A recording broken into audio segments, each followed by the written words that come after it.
살아신 우리 어르신들에게 제가 물어보겠습니다. 세상 사는 날 동안에 문제 없는 날이 많았습니까? 문제 많은 날이 많았습니까? 문제 없는 날이 많았습니다. 아이고, 문제 많은 날이 많았습니다. 그러면 우리 창창한 우리 젊은이들에게 물어봅시다. 문제 없는 날이 많아요? 많은 날이 많아요? 문제밖에 없어요. 문제밖에 없어? 아니 뭐 젊으나 나이 드신 분이나 답이 똑같네요. 세상은 문제밖에 없다고 합니다. 또 한 번 질문해 보겠습니다. 예수님을 믿으면 문제가 없는 날이 많습니까? 있는 날이 많습니까? 더 생겼어요. 있는 날이 더 생겼습니다. 생겼어요. 훨씬 네. 많습니다. 더 생겼어요.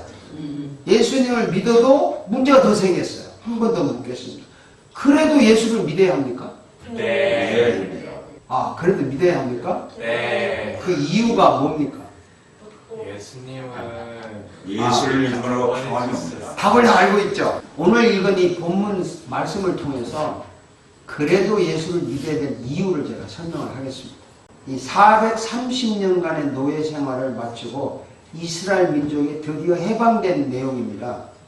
지도자 모세가 말한 대로 그 우유, 밀크와 꿀이, 허니가 흐르는 가나안 땅으로 이제 가게 되었습니다. 하나님께서는 낮에는 구름으로 시원하게 해서 구름 기둥으로 인도하시고 밤에는 아주 추운 사막이니까 불 기둥으로 따뜻하게 밝혀서서 인도를 했습니다. 이 평화, 사랑을 기대했던 이스라엘 민족들에게 평화와 사랑의 문이 활짝 열렸어요. 얼마나 좋겠습니까? 자유와 행복과 기쁨의 시대가 활짝 열렸습니다.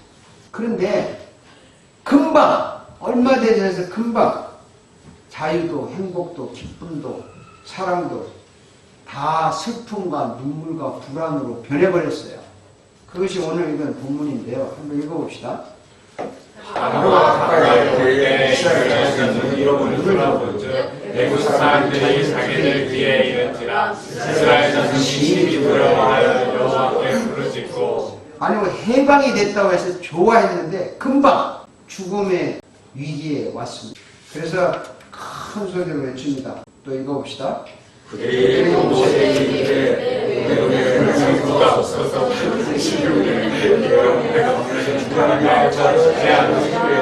어찌하여 당신이 우리를 예고를 세우고 우리의 예답치 않으시라. 우리가 예고에서 당신에게 이런 말이 우리에게 우리를 예고를 들어 나의 신랑의 것이라 하지 아니하더냐. 애국 사람의 섬기는 것이 광야에서 죽는 것보다 낫겠노라. 이스라엘 민족들이 얼마나 무서웠으면 다시 옛날로 돌아가자고 했겠어요. 옛날로 애국으로 돌아가자. 그 노예 생활이 좋다는 거죠. 하나님을 만나기 전이 더 좋았다. 차라리 하나님 안 믿는 것이 더 낫다. 이런 거죠. 하나님보다는 애국으로 돌아가서 그 사람들하고 사는 게 더 낫다. 아마 여러분도 예수 믿고 구원받아 천국에 간다는 그 기쁨에 젖은 순간이 있었을 겁니다. 아, 구원의 은혜에 감격해서 와, 이렇게 좋은 거구나.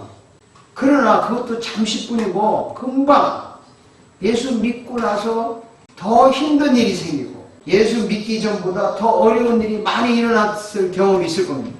아, 차라리 안 믿을 때가 믿을 때보다 더 나았다는 생각이 들 때가 있을 거예요. 그런 게 있을 겁니다. 그래서 예수님 믿은 거 후회할 때도 있을 겁니다. 괜히 믿었다. 이러려고 믿은 거. 근데 가만히 보면요. 옛날 이스라엘 민족의 그 믿음이나 지금 시대 사람들의 믿음이랑 비슷해요. 어려운 일만 생기면 이렇게 불평해요. 불평하고 돌아가자 그러고 괜히 믿었다 그러고 뭐 하나님이 살아있으면 뭐 이러냐 그리고 다 그래 인간은. 왜냐하면요. 이 세상은 문제 없는 날보다 문제 많은 날이 더 많기 때문에 그래요.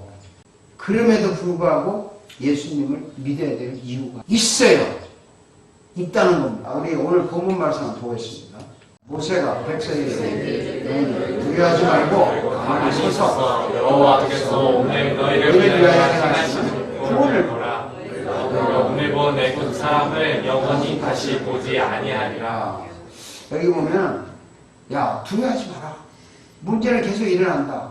가만히 서서 여호와께서 오늘 너희를 위하여 행하신 이 구원이라는 단어, 지옥에서 천국에 가는 근본적인 구원도 있고요.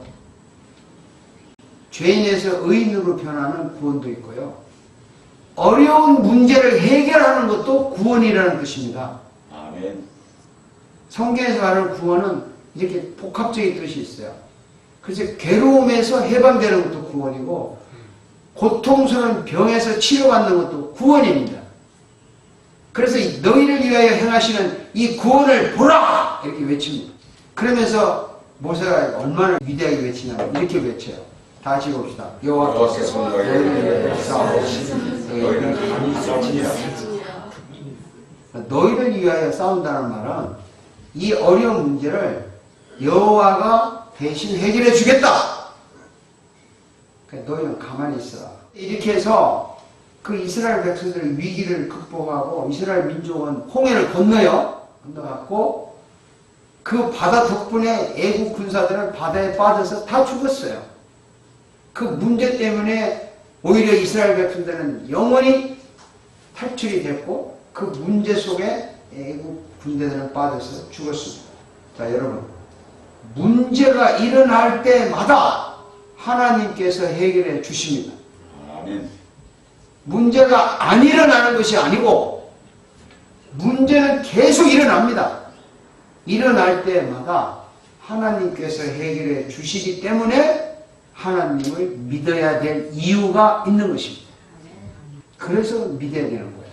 문제는 항상 일어납니다. 어쩔 수 없어요. 이 문제를 해결하는 방법은 두 가지가 있습니다. 하나는 내 힘으로 나의 노력으로 해결하는 방법. 또 하나는 내 힘과 노력과 하나님과 합작해서 해결하는 방법이 있어요. 자신의 힘으로 노력해서 해결할 때는 성공할 때도 있고 실패할 때도 있어요. 그래서 성공하면 좋고 실패하면 좌절합니다. 더 좋아질 때도 있고 나빠질 때도 있습니다. 그래서 자기 힘으로 해결하는 사람의 마음속에는 뭐가 있냐면요. 불안이 있어요. 불안해요. 그리고 스트레스가 쌓여요. 그러나 자신의 힘과 노력과 하나님과 합작으로 해결하려고 하는 사람은 항상 성공합니다.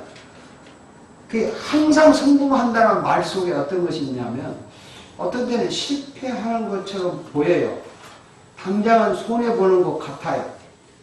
그렇지만 결국에는 반드시 더 좋은 것으로 보상을 해 주십니다. 이것이 하나님과 자신의 노력이 합작할 때 성공적으로 해결된다는 뜻이에요. 여러분 이 말 믿으시기 바랍니다. 하나님과 합작한다는 말이 무슨 뜻이냐면 이런 거예요. 내 힘으로 노력을 하되 절대적으로 하나님을 신뢰합니다. 하나님은 끝까지 나를 지켜줄 것이다. 신뢰하고 내가 성경의 방법대로 선하게 행동을 하겠다. 좀 손해보더라도 선하게 행동하겠다. 그 다음에 순간순간 하나님께 기도하는 겁니다. 하나님, 내가 지금 이런 일이 있습니다. 하나님 도와주세요. 내가 이렇게 노력하고 있는데 잘 안 됩니다. 저 사람들 너무 나쁜 사람들이에요. 저 사람들이 나를 모함을 합니다. 그렇지만 나는 선하게 하겠습니다. 나를 도와주세요. 이렇게 순간순간 기도하면서 내가 최선을 다할 때 반드시 그것이 하나님과 합작이 되기 때문에 승리하는 것입니다. 아멘. 문제가 없다고 기대를 하지 마시라. 요셉 아시죠, 여러분? 요셉이 좋은 일 하다가 억울하게 감옥에 갔어요. 실패한 거죠. 그런데 나중에 그 감옥 때문에 국무총리가 됐어요. 요셉은 끝까지 하나님을 신뢰하였습니다. 여러분이 잘 아는 사드락 메삭 아벳느고 그 우상에게 절하지 않다가 불 속에 던져졌어요. 그 인생 볼 때는 실패죠. 불에 던져졌으니까. 그런데 그 불 때문에 왕이 항복했어요. 불 속에서 살아남아서 세 사람이 하나님을 끝까지 신뢰한 거죠. 믿은 거죠. 여러분 이 문제 자체가 당장에 힘든 것 같아도요. 이 문제 때문에 우리가 승리하는 것입니다. 그리고 그 문제 속에 다른 사람이 우리 해친 사람이 문제에 휘말리는 것입니다. 이걸 길게 보셔야 돼요. 그래서 바울은 그것을 아주 멋지게 표현했는데 이렇게 표현했습니다. 한번 힘차게 읽어봅시다. 고린도후서 4장 8절 9절인데요. 우리가 사망으로 우겨sam을 당하여도 쌓이지 아니하며 답답한 일을 당하여도 낙심하지 아니하며 박해를 받아도 버림받지 아니하며 거꾸로 드림을 당하여도 망하지 아니하고. 야, 이게 무슨 말이냐면 우겨쌈을 당하는 거예요. 억울하게. 그렇지만 쌓이지 않는다는 거예요. 답답한 일을 당하여도 낙심하지 않아요. 박해를 받아도 버림받지 않아요. 거꾸로 틀림 당해도 망하지 않아요. 근데 이거 여러분이 잘 들으세요. 우겨 싸움을 사바에서 우리를 막 공격을 하는 일은 끊임없이 일어난다는 겁니다. 이게 끊임없이 일어나지만 내가 공격에 넘어가지 않는다는 거고, 답답한 일이 끊임없이 일어나지만 나는 낙심하지 않는 거예요. 박해를 끊임없이 받아요. 공격받고 모험당하고 하지만 나는 버림받지 않아요. 내가 막 거꾸로 틀림을 당하고 모욕을 당하지만 끊임없이 당하지만 나는 망하지 않는 거예요. 그래서 성경을 볼 때 이렇게 보셔야 돼요. 문제 없기를 바라지 마세요. 문제는 끊임없이 일어납니다. 일어나지만 그 문제를 극복할 수 있는 힘을 하나님이 끊임없이 주시는 것을 믿으시기 바랍니다. 그래서 하나님과 합작한다는 거예요. 그것이. 그래서 하나님과 합작하면 실패하는 것 같지만, 공격받는 것 같지만, 억울하지만 결국에는 승리합니다. 아멘. 결국에는 승리합니다. 그것이 우리의 믿음이에요. 그래서 이 승리하는 이유를요, 바울이 뭐라고 했냐면 이렇게 표현했어요. 한번 읽어봅시다. 우리가 예수의 죽음을 몸에 짓는 예수의 생명이 또한 몸에 나타나게 하라. 이게 항상은 언제든지 그런 뜻이에요. 예수의 죽음이란 말은 예수님이 고통 속에서 고난당했다는 뜻입니다. 죽으셨다는 뜻입니다. 그게 몸에 있다는 말은 이런 뜻이에요. 우리에게 항상 고난과 고통이 있다, 이런 뜻이에요. 왜? 예수님이 당한 고난과 고통처럼 우리에게도 그런 고난과 고통이 항상 있지만 예수의 생명이 우리 몸에 나타난다. 항상 예수님은 죽음에서 부활을 하셨어요. 죽음에서 이기셨어요. 죽음에서 끝나지 않으셨어요. 그래서 죽음에서 부활하신 그 영원한 부활의 생명, 죽음을 이긴 그 능력이 우리 몸에 나타난다는 겁니다.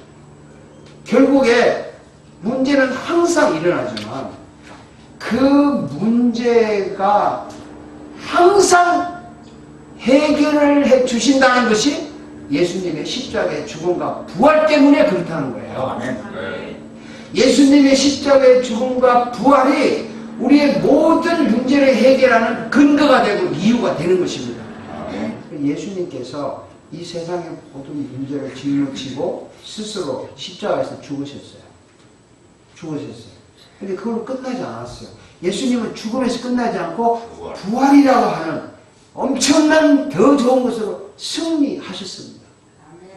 그래서 우리는 예수님의 부활과 죽음을 믿습니다. 이 믿음 때문에, 예수님의 죽음과 부활을 믿는 이 믿음 때문에 그 믿음이 우리 속에서 계속 나타나요. 그래서 그 예수님과 합작을 하면 어떤 문제가 일어나도 항상 부활이라는 승리로 변한다는 것을 우리가 믿는 것이고 그게 일어나는 것입니다. 그래서 바울이요, 위대한 말을 하나 읽어봅시다. 우리가 하나님을 사랑하고 그 뜻대로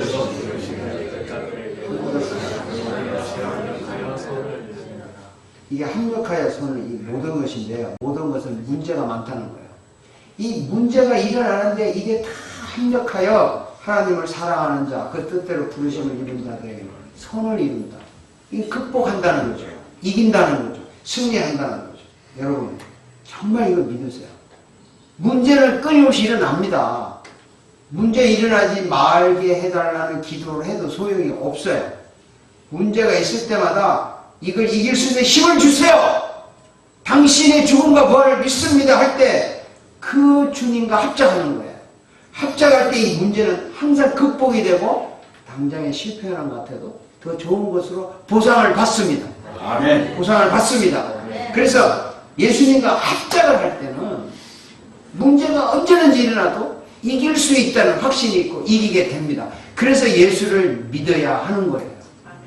혹시 믿다가 문제가 생겨서 예수 안 믿으려는 그런 생각이 들거든, 사탄아 물러가라, 나는 주님과 합작한다, 이런 믿음으로 여러분 하면 반드시 승리합니다. 자, 오늘 설교 제목이 평화는 없고 극복만 있다, 이런 제목인데요. 사실 그래요. 이 세상에 평화 없습니다.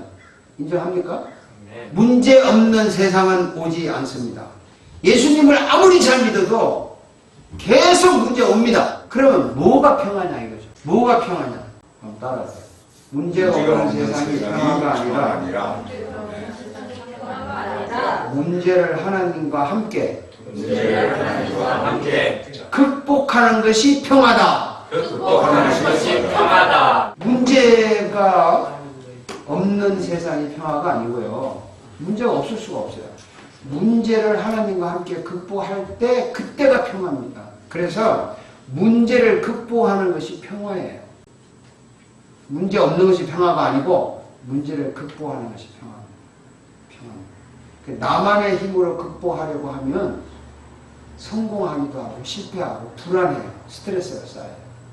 교만해져요. 그러나 하나님과 합작으로 성공하면 겸손해지고 좌절 없는 승리가 옵니다. 그것이 평화입니다. 네. 아멘. 여러분 하나님과 합작하세요. 문제가 올 때마다 극복할 수 있는 평화를 주십니다. 그리고 항상 극복할 수 있는 힘을 주시는 하나님과 합작할 때 평화가 옵니다. 그래서 진정한 평화는 이 문제를 극복하는 믿음, 문제를 극복하는 실력이 진정한 평화인데 이 평화는 하나님과 합작해야 돼요. 하나님을 신뢰하고 하나님께 기도하고 하나님의 방법대로 최선을 다하면 언제든지 문제는 극복이 됩니다. 오늘부터 여러분 문제를 두려워하지 맙시다. 문제 때문에 잠 못 이루는 밤 만들지 맙시다. 문제를 하나님께 맡깁시다. 합작합시다. 아멘. 하나님, 네. 당신이 이 문제 맡으세요. 나는 선을 행하고 최선을 다하였습니다.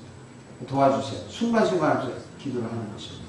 그래서 십자가로 승리하신 예수 그리스도와 합작을 할 때만 평화가 오고 극복이 돼요. 제발 자기 혼자 힘으로 하려고 하지 마세요. 그거는 힘들고 지칩니다. 그래서 바울이 위대한 말을 했는데 멋지게 한번 읽어볼까요? 내게 능력 주시는 안에서 내가 모든 것을 할 수 있느니라. 여기 이제 괄호열고 제가 극복이라고 썼는데요. 내게 능력 주시는 자 안에서 내가 모든 어려움을 극복할 수 있다는 것입니다. 하나님은 여러분에게 능력 주십니다. 극복하게 하십니다. 오늘부터 극복하는 그 능력을 받아서 여러분 가슴속에 진정한 평화가 넘치고 그 평화가 다른 사람들에게 전달돼서 세상의 평화를 만드는 주인공이 되기를 주의 이름으로 기원합니다. 아멘.